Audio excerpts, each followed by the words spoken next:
I can think of four big major mental health approaches to music therapy, and I've bolded the ones that I'm trained in and practice, and I'll briefly mention the other two. So I just mentioned improvisational music psychotherapy, which is what is the sort of focus of training and teaching at Wilfrid Laurier University, where I graduated. So that's that these musical interactions between the client and the therapist, which are based on improvised music, lead to a psychotherapeutic process. There's a professor in New York, Diane Austin, who's developed a technique called vocal psychotherapy, where she might just play very simple back and forth music. I don't know if you can hear that. Very simple chords, and has a psychotherapeutic discussion with the client, but it's sung. The therapist is singing the questions, the client is singing the responses. It's improvised, and by singing instead of speaking, we're able to access a different part of the psyche, a less filtered part of the psyche. The Bonnie method of guided imagery in music is where the therapist plays calming recorded music to the client, talks them into a guided meditation type of experience, gets them very relaxed, and then lets the very specific pieces of classical music play. And then the therapist becomes a scribe as the client speaks the imagery that the music is producing. And again, this can become a very, very powerful form of psychotherapy, and it's a whole topic unto itself. So I can't really say much more about it in the context of right now.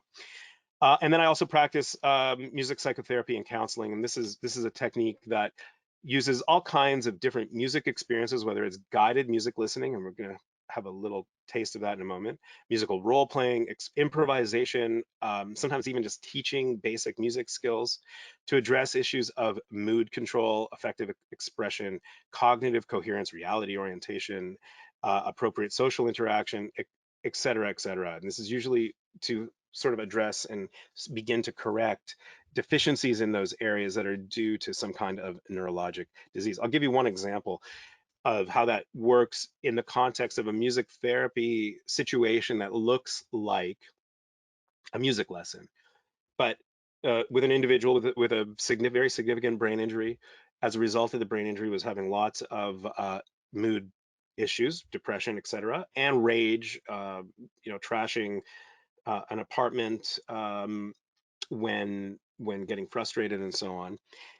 No previous training in music, and part of the music therapy was guided relaxation with improvised music exercises, and part of it was very, very, very beginner guitar lesson.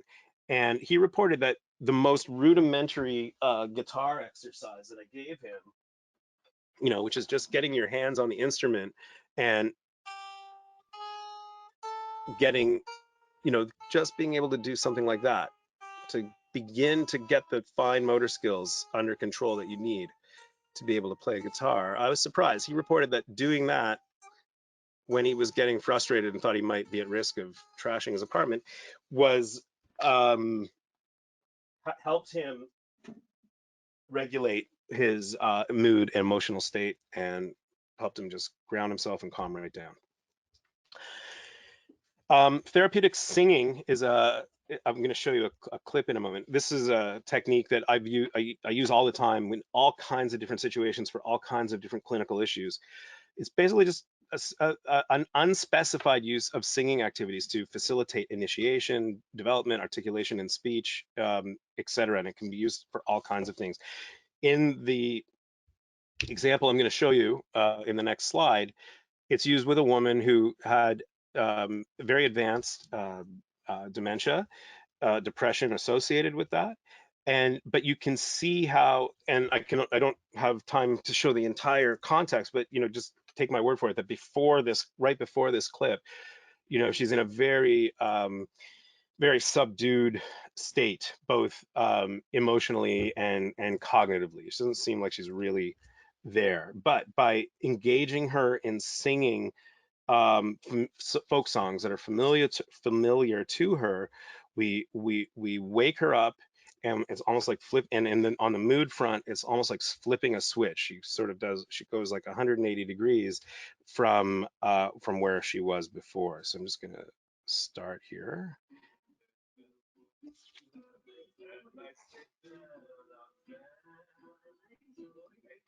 She's complimenting my voice.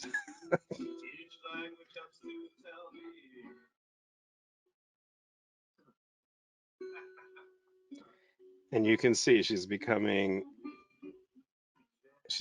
animated, starts gesturing, sort of dancing in her chair, smiling, clapping. This is the effect. This is the effect of the music. I found the right song for her by Mir Bist Shane, old Yiddish theater song.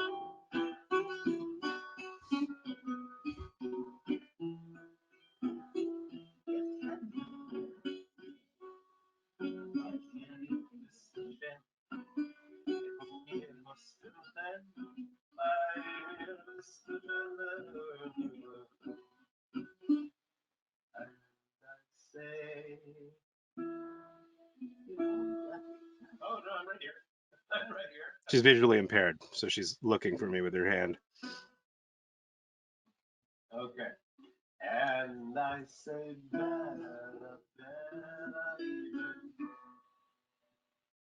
oh, wunderbar. Each language helps to tell me how you are. So we're also working on, in addition to mood and activation, we're also working on memory. We're bringing. How grand you are. Okay, you're gonna remember that when we get to that part next time around. Okay, here we go. Let's start from the top. I'm missing shame.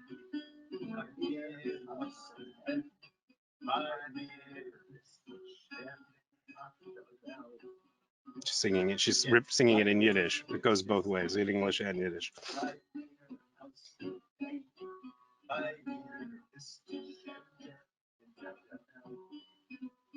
All right, I hope I've gotten the point across. We could watch the rest of that clip, but I'm gonna move on.